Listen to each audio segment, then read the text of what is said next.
me pasó el otro día, Camila.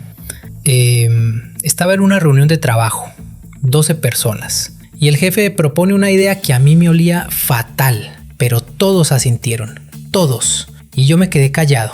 Me quedé callado porque ¿quién soy yo para ir contra 12, verdad? ¿Y qué pasó? Falló, obvio, y yo pensando, ¿por qué no abrí la boca? Y eso me llegó a una prédica que escuché allá en la Iglesia de Cristo en Moriches, sobre un tipo que sí abrió la boca contra 400 y no le tembló. Sí, recuerdo.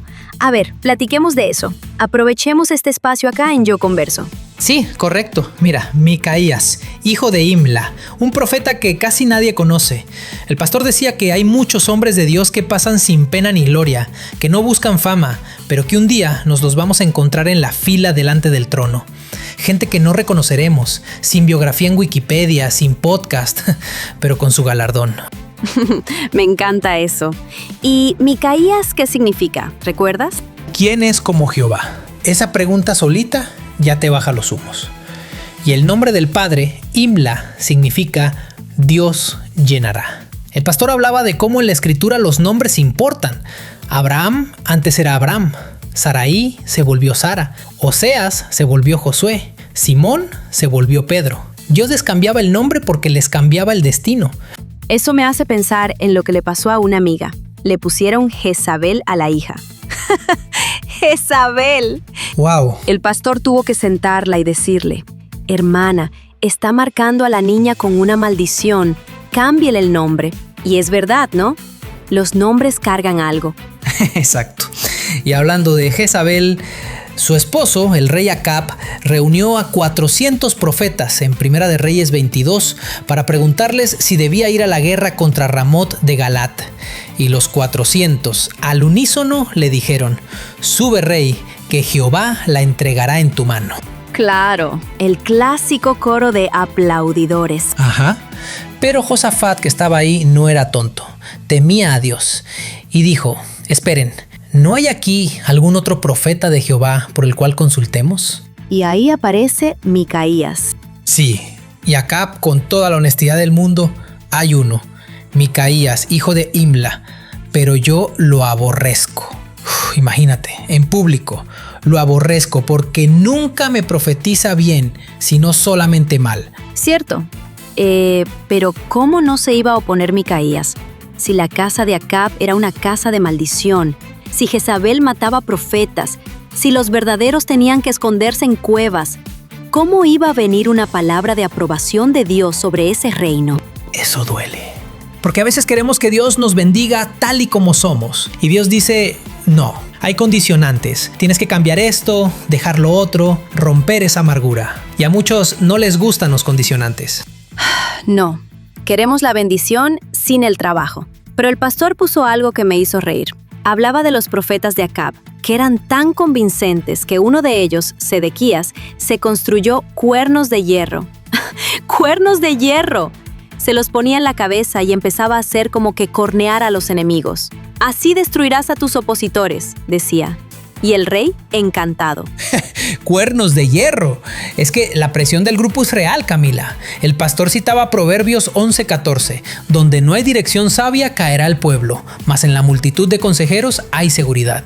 Pero ojo, consejeros sabios, no 400 personas diciendo lo mismo porque el primero lo dijo. Como los 3 amigos de Job, llegaron a consolarlo y terminaron siendo consejeros molestos. O Elías contra 450 profetas de Baal en el Monte Carmelo. El pueblo decía, ¿cómo pueden estar todos estos equivocados? Y sí, estaban equivocados. El pastor mencionaba ese dicho, Vox Populi, Vox Dei, la voz del pueblo es la voz de Dios. Y decía que muchas veces el pueblo actúa por presión, por no quedar mal, por miedo a que piensen que eres aguafiestas. Y ahí es donde Micaías era diferente. A Micaías no lo presionaban. ¿Quién iba a presionarlo? Y eso me conecta con algo hermoso que contaba el pastor. Dios le muestra a Micaías un consejo celestial. Dios preguntando, ¿cómo hago para que Acab vaya a la guerra? Y un espíritu dice, yo saldré y seré espíritu de mentira en la boca de esos profetas. Y Dios, ve y tendrás éxito. Micaías ya sabía, tenía certeza. Y cuando tienes certeza, no te mueve la multitud. como Pedro caminando sobre las aguas, los discípulos en la barca gritando, creyendo que era un fantasma, y Pedro dice: Señor, si eres tú, manda que yo vaya a ti sobre las aguas. Y Jesús: ven. Y Pedro se bajó, mientras Andrés, que significa varonil, estaba temblando, mientras Judas lloraba tirado en el bote. Pedro caminó porque tenía certeza. Y luego viene lo más fuerte. El mensajero que va a buscar a Micaías le dice camino al palacio: mira, todos los profetas anuncian cosas buenas al rey. Ya sabes tú, cosas bonitas. Anuncia tú también éxito. Es decir, sé político, sé complaciente. Y Micaías responde: vive Jehová, que lo que Jehová me hablare, eso diré. Lo que Jehová me hablare, eso diré. Esa frase debería estar en la entrada de la casa. Y el pastor no se quedó ahí. Hablaba de Moisés enfrentando a 1,5 millones de israelitas, de Jesús enfrentando al Sanedrín, de Josué y Caleb contra 10 espías incrédulos. Todos ellos eran la minoría. Todos hubieran perdido una votación. Y Jeremías, Dios le dice: yo te he puesto frente de pedernal, la piedra más dura. No te vas a quebrar. Eso es tener carácter formado. El pastor decía que necesitamos conocer la escritura para tener criterio, no conformarnos con lo que nos tiran por ahí, como ovejas que comen cualquier porquería. Así dijo el pastor, porque no quieren leer, no quieren estudiar. Y metió una que me hizo hervir. Dijo que escuchó a alguien decir: no hay peor cosa para una iglesia que tener un pastor inteligente. ¿En serio? Entonces, ¿tenemos que ser ignorantes? ¿Comernos todo lo que dice YouTube? Charles Spurgeon tenía un doctorado, escribió casi 200 libros. Martín Lutero estudió Romanos una y otra vez y le salieron 95 tesis que cambiaron la historia. Y las clavó en la puerta, porque tenía criterio, porque sabía lo que decían las escrituras y no estaba dispuesto a ceder.